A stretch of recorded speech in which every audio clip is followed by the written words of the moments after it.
What do when you've lost your spirit, you've lost your job, you lost everything, life been devastating? What do when you have been telling yourself you can reach your goal and you're losing every day?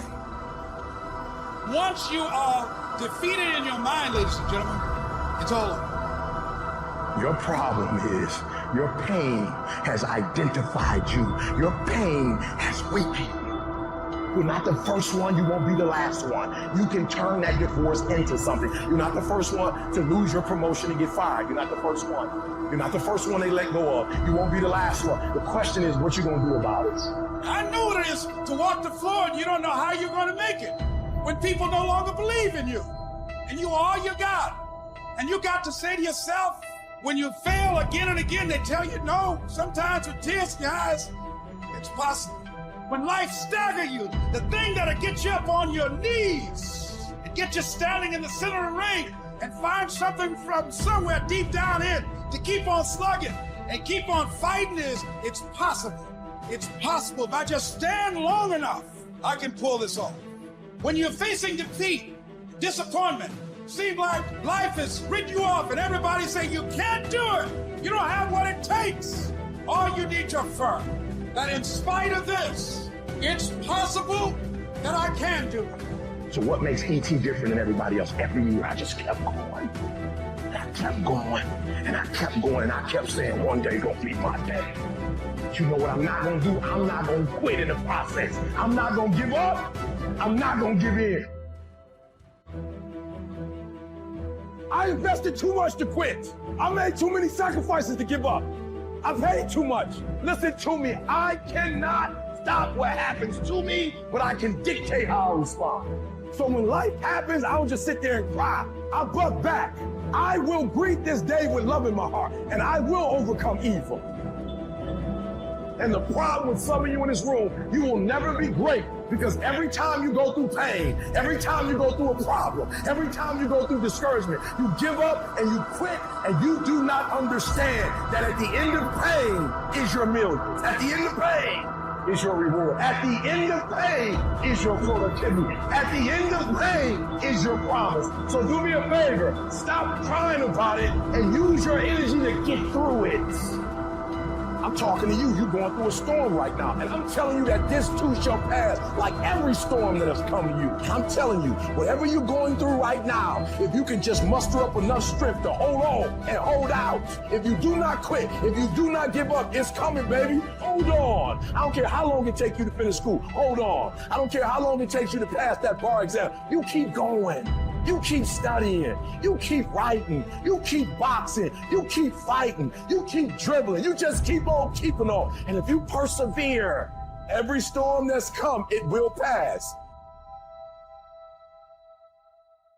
Of all the subjects we've covered so far and are about to cover, none is more important than covering the disciplines for success. What's at the core of achieving the good life? The major key to the good life. The major key is not in learning how to set goals. It is not in learning how to better manage your time. It is not in mastering the attributes of leadership. Every day in 1,000 different ways, we are trying to improve ourselves by learning how to do things. We spend a lifetime gathering knowledge in classrooms, in textbooks, in experiences. Now, if knowledge is power, if knowledge is the forerunner to success, then why do we fall short of our objectives? Why, in spite of all our knowledge and in spite of our collective experiences, do we find ourselves aimlessly wandering, settling for a life of existence rather than a life of substance? There may be many answers to this question. Your answers may be different than your associates or your spouses or your friends. While there may be many answers to this question, the fundamental answer is the absence of discipline. Applying all that we know. That's the key word, discipline, self-discipline. We might add one more word here, consistent. Consistent self-discipline. It doesn't really matter how smart you are or how much you know if you don't use it. It doesn't really matter that you graduated magna cum laude if you're stuck in a low-paying job. It doesn't really matter if you attended every seminar that comes to town if you don't apply what you've learned. Better than knowledge is applied knowledge. And once we've applied our knowledge, we must study the results of that process. Apply our knowledge, study the results. Refine our approach. Finally, by trying and observing and refining and trying again, our knowledge will inevitably produce worthy results, admirable results. And with the joy and results of our efforts, we continue to apply, to learn, to observe, to fuel our ambition with the positive reinforcement of continued progress. Pretty soon, we'll find that we're swept into a spiral of achievement, a vertical rise to success. And the ecstasy of that total experience makes for a life of triumph over tragedy, dullness, and mediocrity. But for this whole process to work for us, we must first master the art of discipline, self-discipline, consistent self-discipline. It takes consistent self-discipline to master the art of setting goals, to master the art of time management, to master the art of leadership, to master the art of parenting and relationships. If we don't make consistent self-discipline part of our daily lives, the results we seek will be sporadic and elusive. It takes a consistent effort to truly manage our valuable time, or we'll be consistently frustrated. Our time will be eaten up by others whose demands are stronger than our own.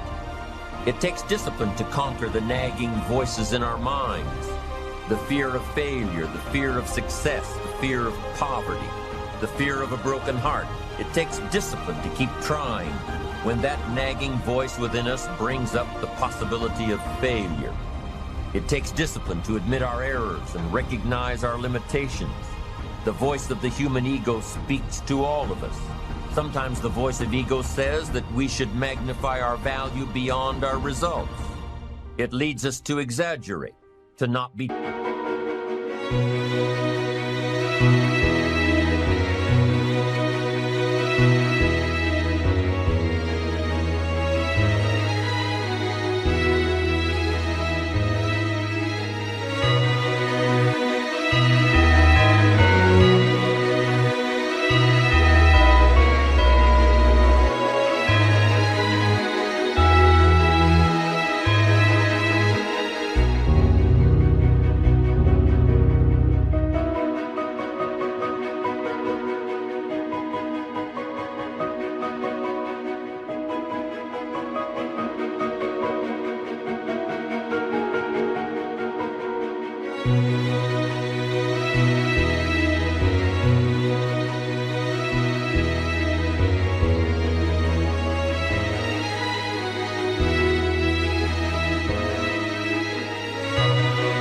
Totally honest. It takes discipline to be totally honest, both with ourselves and with others. Be certain of one thing: every exaggeration of the truth, once detected by others, destroys our credibility and makes all that we say and do suspect. As soon as a business colleague figures out that we tend to exaggerate, guess what? They'll always think we exaggerate, and they'll never quite hold us in the same regard again. The tendency to exaggerate, distort, or even withhold the truth is an inherent part of all of us.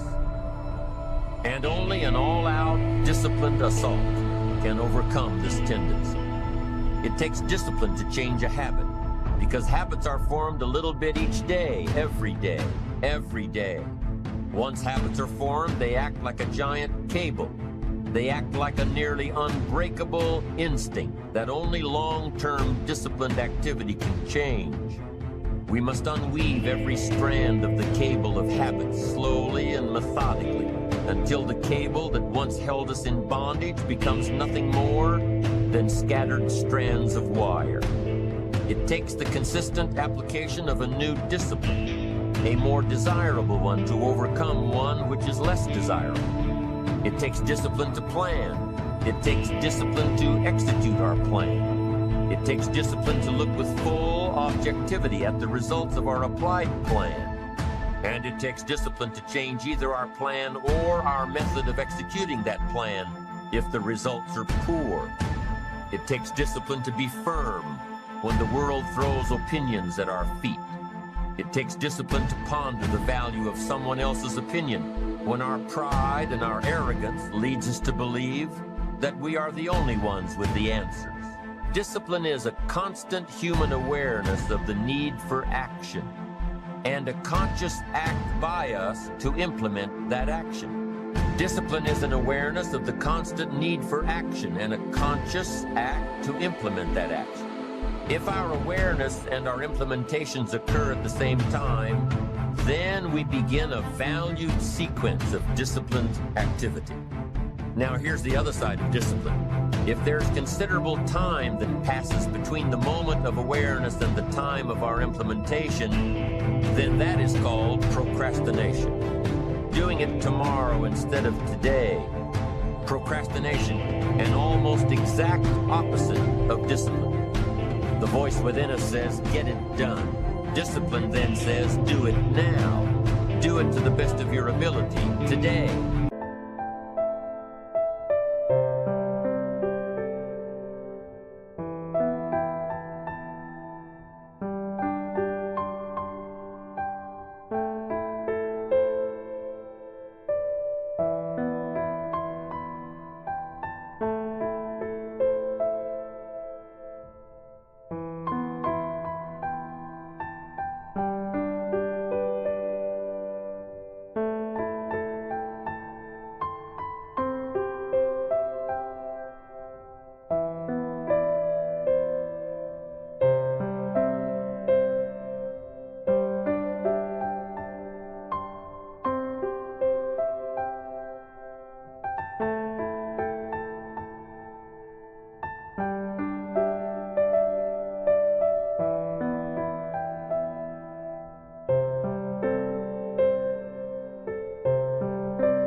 Tomorrow and always, until finally the worthy deed becomes instinctive. Procrastination says later, tomorrow, whenever I get a chance.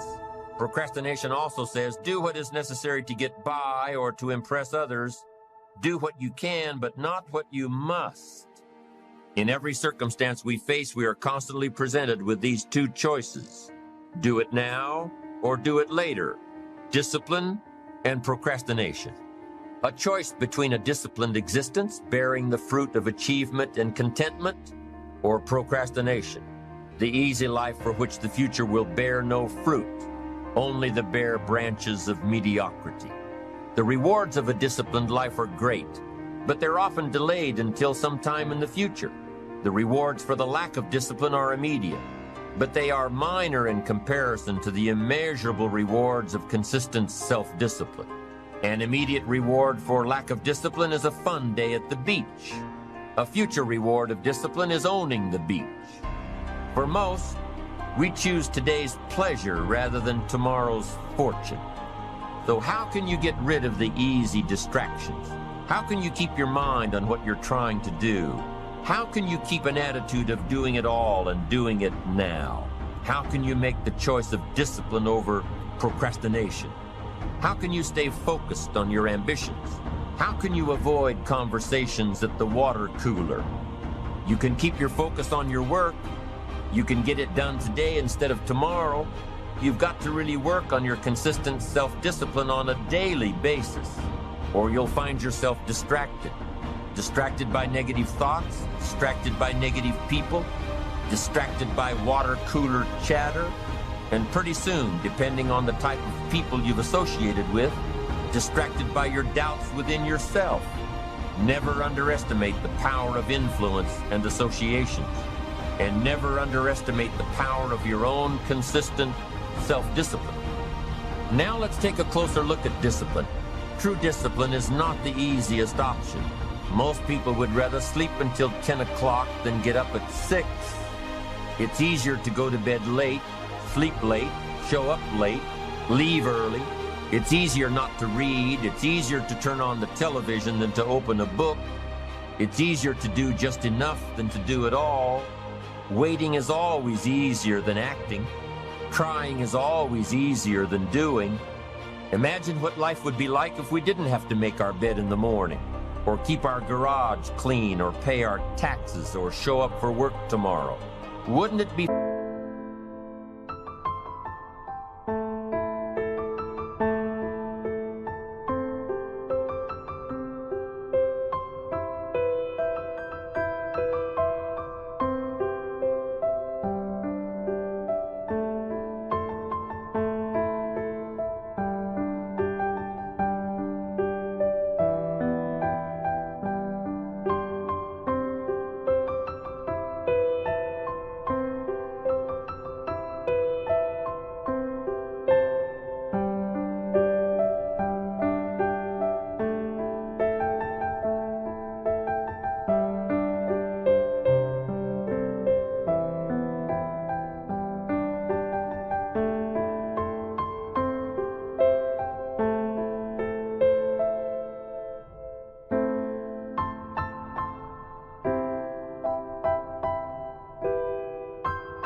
fascinating if we didn't have to do these things? Wouldn't it be fascinating? What do you suppose would become of us?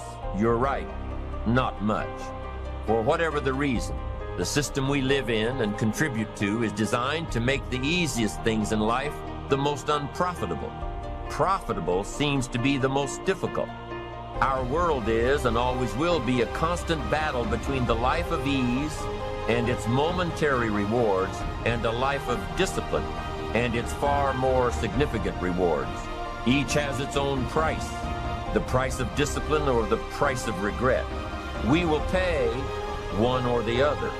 What we wish we had done is the voice of regret, speaking in a sorrowful tone at a time when there is no going back. This is regret. No second chance. No, what would I do differently?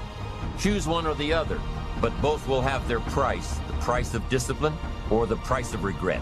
One costs pennies, the other a fortune. Dostoevsky said, "There are hundreds of young men who would die for the truth, but very few who would spend 5 years studying to know what the truth is."